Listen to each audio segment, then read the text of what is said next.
I don't know. I'm kind of concerned about the movie industry as a whole.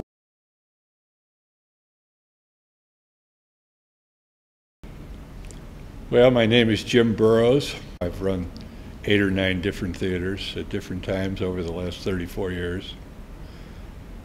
When we started, this business was a lot of fun because you used to be able to do a lot of creative things which you can't do anymore.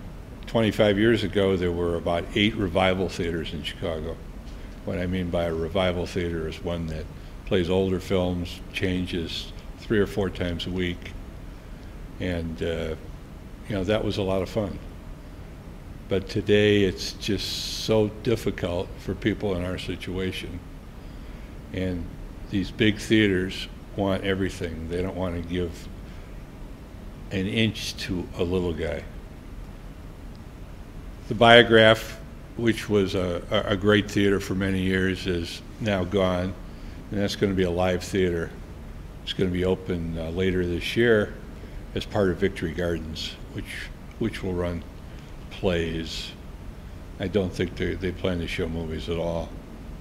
The Village Theater at Clark and North is going to probably be closed later this year, and I think they're going to convert that into stores. I don't know, what the future is for us. We'll just stay here and as long as we can, but it's very tough because we work for almost nothing. And we have very few employees. We run the theater generally with anywhere from 2 to 3 people. And so everything is expensive. Property taxes are high, insurance is high. I took all my personal money and put it into the theater, just to keep it going, which was not a smart thing to do. And if I had been smart, I would have closed the theater when the Landmark opened. All the movies that are now going to Landmark, we used to get them, and the Music Box used to get them. And now they go to Landmark. And as long as the Landmark is playing a movie, the Webster Place is playing, or Piper's Alley, we cannot play it. So movies like Capote and Good Night, Good Luck, which are perfect 3-penny movies, have been playing there for 18, 19 weeks. In the old days, we would have gotten those movies after 3 or 4 weeks. I mean, we had some terrific years here. I mean, we played the Michael Moore movie, Bowling for Columbine, 19 or 20 weeks. I mean, we did really well with that. That was just kind of like on a split screen with something. But now they just hold stuff forever. They never drop it, so we're never able to play it. I have people all the time that come up to me and they say, "Oh, I want to be your partner. I want to open a theater," and it's just the day has gone by really for little theaters. So it's probably about time for us to go pretty soon, which is kind of sad, but it's a reality. And now we're reading that movie theaters are hemorrhaging, that Fox Studios is talking about a simultaneous day and date release for theatrical and home video. Oh my God. That will hurt theaters. It'll hurt video.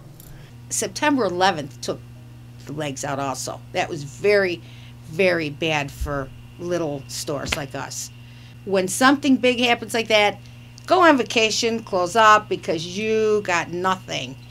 And now with the war being on TV and everything so at your fingertips, videos fits in a little bit of your time compared to how it used to be a big portion of your time. We were $2.50 for 10 years, and it's only recently, this last month, that we went to $3 because our rent increased 50%. Thousands of video stores will close because this is the new paradigm. Netflix has created a new way, an easier way, a more convenient way, a better way for consumers to rent movies. And it's showing by Netflix's growth and the downturn of video stores. Is this what's happening? It's almost a scary thing, and so I'm in denial about it. So I don't want to talk about it too much, I guess. Is this where we're going? I don't know. I don't know. I don't know what's going to happen. I'm concerned about what's going to happen.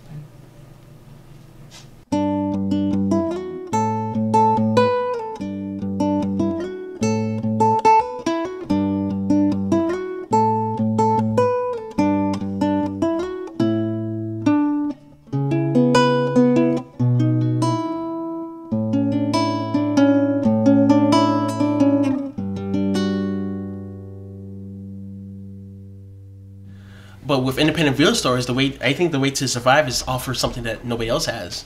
And my friend owns a video store on Halsted. He offers stuff that nobody has, nobody at all. We don't even have his stuff. He offers stuff like by Andy Warhol that's never been released in this country. So that's what keeps him going. I've been going there for a year and a half already. That keeps him going. All right, stuff that nobody else has.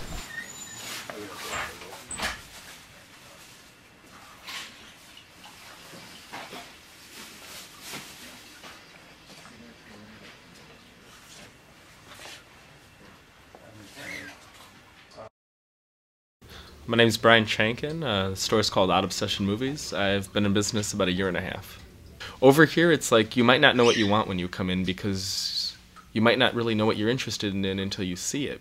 You know, people looking for things they never thought they'd see stumble in here. I hook them up the best I can, and they're happy. I get so many people that come in here and are like, "Oh my God, I've been looking for this forever," or you know, people that come in and they kind of describe a movie to me and I tell them what it is. They're like, "Oh, I just watched that with my grandparents 20 years ago. I've been looking for that for such a long time," and then it's here. Or if it's not here, I find it for them, you know, because I can do that too. I've employed the public with something they don't have. Facets is the other place in Chicago to get, you know, any out of print or rare movies. I've managed to find or get my hands on movies that they don't have. So Facets ends up referring people here. I'm looking for exploitation movies. I'm looking for strange sex movies from the 70s. I'm looking for every you know, odd movie out of Asia that I could find. I'm looking for Italian horrors. You know, the experimental features that, you know, no one else has. The early works of certain mainstream directors that were never released nationally, or internationally for that matter. Stuff that is so niche that only like 0.5% of an audience, or I guess, you know, of a mainstream audience even knows what these are. So I'm really dealing with people that are interested in very, very specific things. I think there will always be movie fanatics. People like movies, and they're actually getting more sophisticated the older the time goes by. They're getting tired of seeing Arnold Schwarzenegger, Terminator 3, 4, and 5. They want something else. You're not going to make a living in the video business copying Blockbuster because they're not doing well. I mean, why would you want to copy an unsuccessful venture? You know, I go into Blockbuster every once in a while, and I'll definitely see a little bit more of the bigger movies. They don't go for the trendy film noir kind of stuff. I think they more stick to the mainstream, and we try to stick to, you know, a little bit different. We have a lot of cult. We try to get a lot of documentaries. That's the difference between us and Blockbuster. Blockbuster just carries the films that have probably been nominated for, like, you know, in the Oscars. But they're not going to go in there and find what you will find in my store.